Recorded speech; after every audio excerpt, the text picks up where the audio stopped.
ನಮಸ್ಕಾರ ಸ್ನೇಹಿತರೆ, ನಾನಿವತ್ತು ಹಾಸನ ಜಿಲ್ಲೆ ಗಾಳಿಕೆರೆ ಶ್ರೀ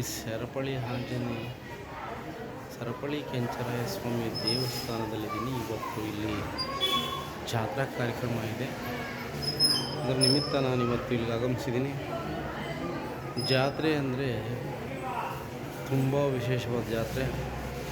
ಹಾಸನ ಜಿಲ್ಲೆ ಹೊರತುಪಡಿಸಿ ಹಾಸನ ಜಿಲ್ಲೆ ಸುತ್ತಮುತ್ತಲಿನ ಚಿಕ್ಕಮಗಳೂರು, ಬೆಂಗಳೂರಿನ ಜನತೆ ಕೂಡ ಆಗಮಿಸ್ತಾರೆ.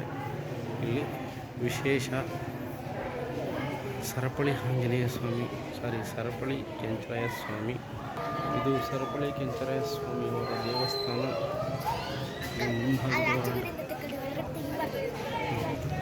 ಮುಂಭಾಗದಲ್ಲಿ ಶ್ರೀ ಕೆಂಚರಾಯ ಸ್ವಾಮಿಯವರ ದೇವಸ್ಥಾನಕ್ಕೆ ಭವ್ಯವಾದ ಅಲಂಕಾರವನ್ನು ಮಾಡಿದ್ದಾರೆ. ಇದು ಕೆಂಚರಾಯ ಸ್ವಾಮಿಯವರ ಪೂಜಾಗೃಹ, ಸ್ವಾಮಿಯವರ ಮನೆ. ಇದು ಹಾಸನ ಜಿಲ್ಲೆಯಲ್ಲಿ ಅತಿ ಹೆಚ್ಚು ಪ್ರಸಿದ್ಧಿ ಪಡೆದಂತಹ ಸ್ಥಳ ಗಾಳಿಕೆರೆ ಶ್ರೀ ಸರಪಳಿ ಕೆಂಚರಾಯ ಸ್ವಾಮಿ ದೇವಸ್ಥಾನ.